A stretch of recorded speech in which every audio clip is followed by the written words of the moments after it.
Sehingga apa tadi? Wudhu yang semudah itu tapi manfaatnya besar, kita pun malas. Apalagi manfaat berwudhu? Di dalam sebuah hadis dikatakan orang yang berwudhu itu akan keluar semua dosa-dosanya sampai dari helai-helai rambutnya dan dari ujung-ujung kukunya. Mudah sekali diskon yang dikasih oleh Allah, tapi kita masih aja malas.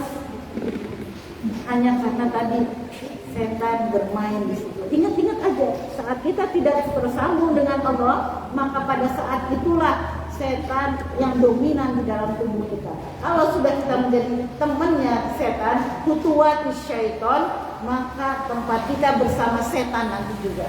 Di mana tempat setan? Waquduhanna wal jauh, di dalam finnari kholidina fiha, di dalam api neraka yang bahan bakarnya apa? Bahan bakar api neraka itu manusia dan batu. Artinya apa? Saat manusia itu nyemplung di dalam api neraka, saat itulah berkobar api neraka. Tambah lagi yang nyemplung, tambah besar lagi, karena bahan bakarnya manusia dan batu. Dan dia bersama setan kholidina fiha. Itu orang-orang yang selalu mengikuti setan. Maka indahnya menjalin hubungan dengan Allah itu, kita akan diselamatkan dari itu semua. Setelah wudhu, apalagi yang harus kita lakukan supaya hati kita bersambung dengan Allah adalah selalu berdoa. Jadi banyak sekali pahala-pahala yang akan memperberat timbangan kita di akhirat nanti hanya karena kita berdoa. Berdoa itu artinya kita berniat selalu bersama Allah. Sama-sama minumnya. Ibu A minum, Ibu B minum. Tapi yang Ibu A, dia mendapatkan keberkahan dari Allah, mendapat pengampunan dosa-dosanya, diselamatkan dunia akhiratnya hanya karena dia sebelum minum berdoa. Dia ikutin apa-apa yang dicontohkan oleh Rasulullah Sallallahu Alaihi Wasallam, yaitu apa? Duduk sebelum minum. Duduk, kemudian diangkat, kemudian dilihat. Indah banget sebenarnya ajaran Rasulullah itu. Dilihat, barangkali ada semutnya, tapi itu sunnah. Kita melihat karena kita mengikuti Rasulullah, maka kita mendapatkan pahala. Padahal itu adalah baik. Bahwa apa? Bahwa barangkali ada binatang, barangkali ada kotoran gitu. Tapi kita melihat itu ittiba Rasulullah, maka kita mendapatkan pahala. Kemudian kita membaca doa Bismillahirrahmanirrahim sebelum minum, kemudian sesudahnya alhamdulillah. Itu berapa banyak pahala-pahala yang kita dapatkan hanya dari minum. Belum lagi keberkahan dari air itu. Air itu menjadi indah, menjadi obat, menjadi pembersih dari hati kita, dari amal-amal kita. Hanya gara-gara kita tersambung dengan Allah, sama-sama minumnya, sama-sama airnya, sama-sama lepas dahaganya, tapi yang satu mendapatkan keberkahan yang banyak, sama-sama minumnya. Tapi kenapa kita sering lupa? Padahal duduk aja gampang, tapi kita langsung minum. Kita ikutin apa? Kita ikutin budaya barat. Pada saat mantenan itu berdiri gitu. Sampai-sampai ya, kalau mau tahu di dalam sebuah hadis, kalau kalian tahu ya, kalau kalian tahu betapa buruknya minum sambil berdiri, kalian pasti akan tadi kita tidak tersambung dengan Allah. Apalagi ya, Rasulullah itu mencontohkan bahwa setiap saat dia selalu tersambung dengan Allah. Kapan Rasulullah tidak menyebut nama Allah? Ketika dia di dalam kamar mandi. Dan kita lupa baca bismillah, maka kita makan bersama setan. Artinya apa? Di dalam rumah itu lingkaran setan. Maka jangan heran kalau suami istri sering berantem di dalamnya. Anak melawan orang tuanya, adik kakak ribut terus, maksiat berjalan terus, malas sholat, malas ngaji, malas ibadah. Itu karena di dalamnya banyak setan. Setan yang kita undang sendiri. Dan itu hal yang pentingnya, kita itu harus selalu mengajar itu saling mengingatkan. Mungkin kita tahu tapi kita lupa gitu loh. Sehingga apa tadi? Bahwa di dalam rumah itu usir itu setan. Setelah dia tidak mendapatkan tempat tidur, setelah dia tidak mendapatkan makanan, kita isi dengan kajian-kajian, dengan pengajian-pengajian, dengan bacaan Al-Quran kita, dengan nasihat satu sama lain. Pulang dari sini bahwa kita mendapatkan ilmu, tularkan kepada keluarga yang tidak ikut pengajian yang di rumah. Nah, tadi pengajiannya seperti ini. Suamiku tadi pengajiannya seperti ini. Kenapa kita harus menjadikan rumah itu majelis ilmu? Supaya semua ilmu yang ada di dalam rumah itu akan menjadi cahaya, yang akan menjadi cahaya. Maka saya selalu menekankan bahwa setiap rumah ada majelis taklimnya. Kalau ada ngunduh misalnya pengajian, saya duluan di rumah saya ya, di rumah saya pengajian itu setiap orang yang datang ke rumah untuk pengajian dia bawa 70.000 malaikat. Enggak ada bandingan kan dengan makanan yang kita keluarkan, dengan dana yang kita keluarkan daripada mereka yang datang membawa 70.000 malaikat dan rumah itu kemudian bercahaya. Lalu apa gunanya cahaya itu? Cahaya itu yang akan menerangi alam kubur kita. Tersambung dengan Allah. Orang-orang yang tersambung dengan Allah. Di dalam surat, saya lupa suratnya. Surat apa ya ini? Ini a'udzubillahi minasyaitonirrajim. Bismillahirrahmanirrahim.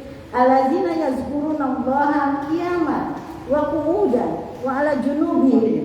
Al-Imran ya. Insyaallah. Terima kasih Ustaz. Ya, Al-Imran ayat berapa Ustaz? 191. Ya, Al-Imran insyaallah mudah-mudahan ya.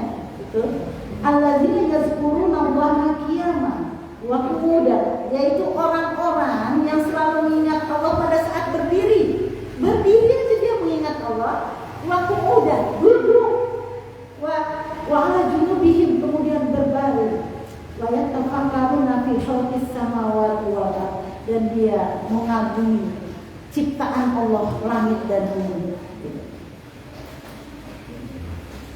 Wa ma rabbana ma khalaqta hadzal batila.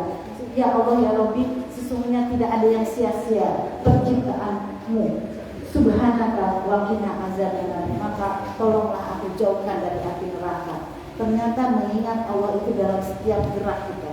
Ketika kita berdiri, ingat Allah. Ketika kita duduk, ingat Allah. Ketika kita berbaring, ingat Allah. Ingat ya, sebuah cerita.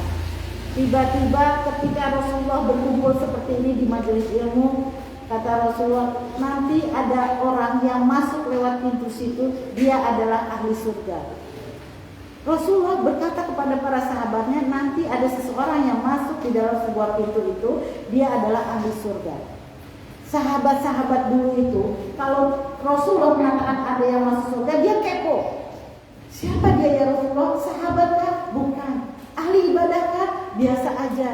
Ahli jihad kan? Biasa aja, kata Rasulullah. Tiba-tiba saya lupa namanya, Ustaz ingat. Tiba-tiba ada orang yang datang. Nah, kemudian salah seorang sahabat itu penasaran, kenapa dia dikatakan ahli surga? Diikutin orang itu sampai dengan pulang. Diikutin, kemudian diketuk pintunya, tok tok tok tok, assalamualaikum, waalaikumsalam. Sahabat itu bikin alasan, bolehkah saya menginap di sini? Kebetulan saya orang sedang dalam perjalanan. Oh silakan nginep di sini. Dia ikutin apa sih amalan dia sampai Rasulullah mengatakan dia ahli surga, padahal dia tidak terkenal. Lalu ketika dilihat apa? Hari pertama nggak ada yang istimewa. Dia makan, dia puasa, dia sholat, dia bangun tengah malam, yang biasa-biasa aja. Hari kedua juga begitu, hari ketiga juga begitu. Cuma dia lihat setiap gerakan daripada orang itu, kalau tengah malam bangun itu, dia gerak ke kiri, dia istighfar, dia gerak ke kanan, dia istighfar, gitu. Cuma itu aja. Sehingga pada hari ketiga, wahai sahabat, saya akan pulang karena tamu itu hanya 3 hari. Tapi tahukah kamu bahwa saya sebenarnya hanya bukan musafir. Saya ingin tahu kenapa Rasulullah mengatakan kamu adalah ahli surga. Apa dia jawab? saya tidak punya amalan yang hebat, kalah dengan para sahabat. Tapi mungkin, kata dia, mungkin karena saya sebelum tidur, saya sudah memaafkan semua orang yang bersalah kepada saya. Saya memaafkan orang itu mungkin sehari lebih dari 80 kali. Apapun, siapapun yang bersalah, ketika saya tidur semuanya kosong. Tidak ada lagi yang saya tidak merasa sakit hati pada siapapun. Yang kedua, seperti Anda lihat, setiap gerakan saya adalah istighfar saya. Ternyata istighfar itu bisa membawa kita ke surga, walaupun amalan kita itu biasa-biasa aja. Jadi ternyata amalan itu harus memiliki amalan yang istimewa. Kalau sholat mungkin banyak yang sholat, tapi banyak juga orang sholat masuk neraka. Kalau ngaji banyak juga yang ngaji, tapi kita harus punya amalan istimewa. Yang dilakukan oleh sahabat tadi adalah dia selalu mengingat Allah dalam keadaan apapun dengan istighfar. Mungkin kita ingat cerita seorang pelacur yang memberi air minum dari sumur dengan menggunakan sepatunya. Dia naik ke atas, dia mau minum tapi dikasih kepada anjing yang sedang haus, melupakan semua dosa-dosanya. Jadi kita harus punya amalan-amalan istimewa. Misalnya ada orang yang selalu pengajian, di mana aja ada dia. Saya sering lihat itu kayak Bu Safi, di mana aja selalu ada dia untuk pengajian. Insya Allah itu akan mengantarkan dia ke surga. Insya Allah. Ada lagi mungkin kita sering dengar ya, kita tuh sering dengar kalau orang sudah meninggal itu kebaikan-kebaikannya disebut-sebut gitu, itu berarti dia ahli surga. Kalau masih hidup mungkin orang lupa dengan amalan dia, tetapi ketika meninggal orang itu disebut-sebut kebaikan, dialah ahli surga. Ada yang amalannya itu seperti selalu memberi makan, ya. Ketika Rasulullah mengatakan, tahukah kamu bahwa perempuan yang ada di pojok sana itu ahli surga, kata Rasulullah. Ternyata apa amalan perempuan itu? Dia sebelum sholat subuh dia sudah bersedekah.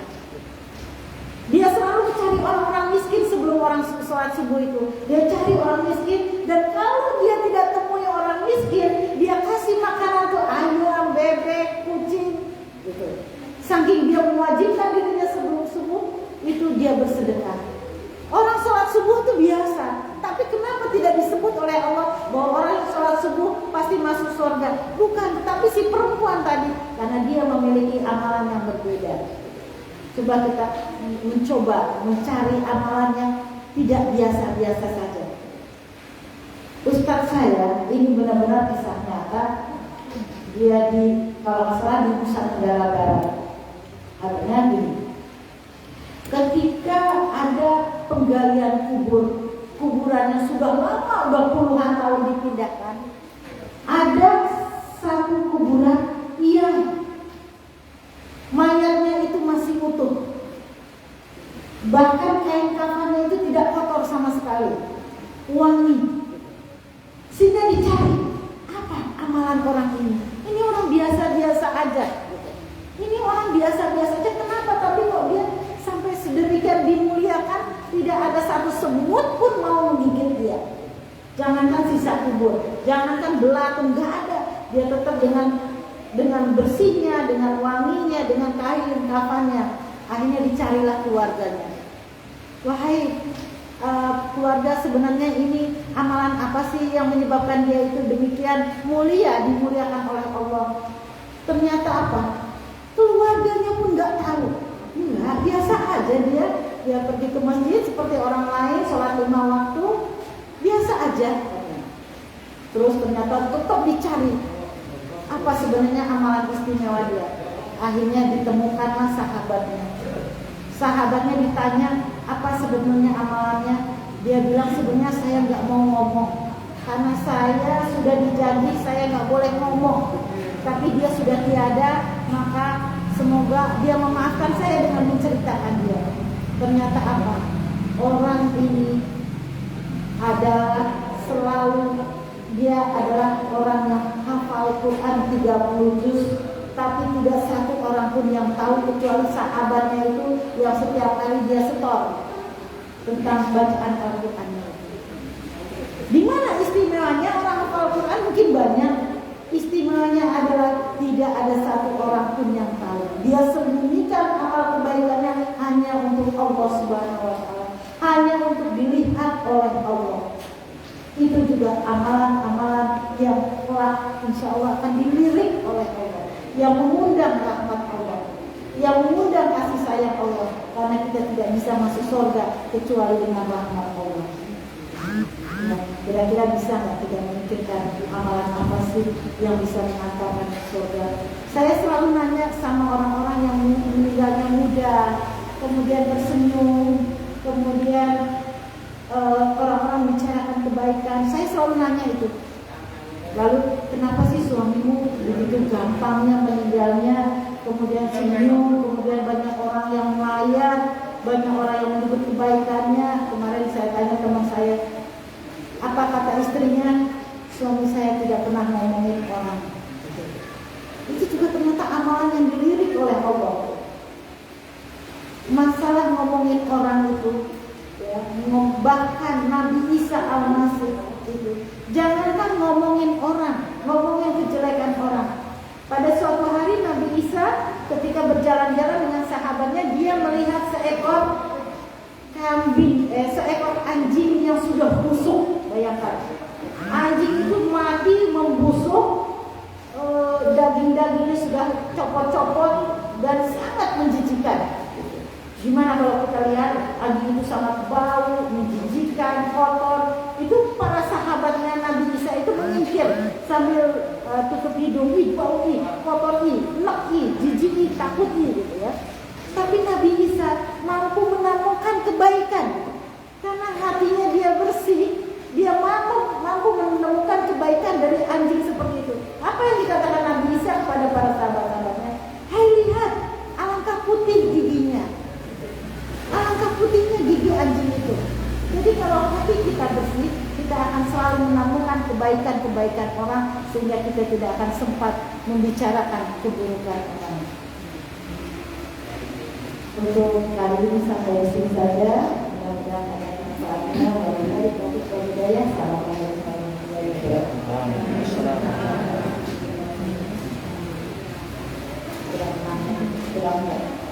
Tidak lama. Misalnya jam berapa? Kurang 6 menit. Oh iya, boleh. Ya, mungkin ada yang ingin tanya jawab untuk mengisi sampai dengan ajar nanti. Tadi saya nggak pernah kasih kajian, saya takutnya terlewat. Kalau nggak nanya juga nggak apa.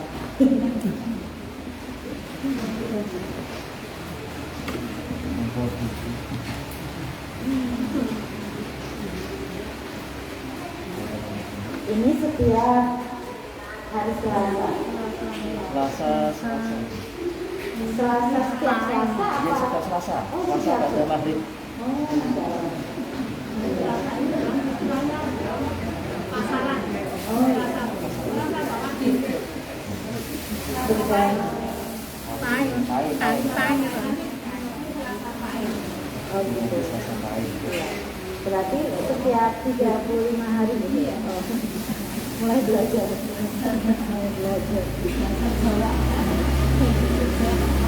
Benar ya, Sumatera Barat ya. Iya, Ustaz yang di tempat Bu Nur gitu apa? Kita kuliah di Iya, bisa. iya. Di Aqua Mukila bukan? Di pesantren Aqua Mukila. Saya bukan pesantren Bujan. Biasa jamaah di sini. Hanya tinggalnya di? Bisa di dekat masjid ini, masjid Jalan. Oh, Masya Allah. Di Barat rumah saya. Tapi Daerah kuliahnya Timur. di? Iya, sudah lulus. Oh, sudah lulus. Iya. Alhamdulillah. Saya karena di Al-Huda juga. Al-Huda. Al-Huda. Al-Huda. Isi pengajian. Enggak, jamaah juga. Oh, Masya Allah. Assalamualaikum. Apa Pak? Oh, ngerti. Iya, ngerti. Itu kesempurnaan Allah. Luar biasa. Biar manusia itu sendiri. Tak santai ya Mas Prima. Walah ya Allah. Heeh. Oh yang ini ya, yang mencalonkan itu dulu. Mencalonkan Tuh. Ya, saya. Itu teman saya. temen ya. Saya enggak.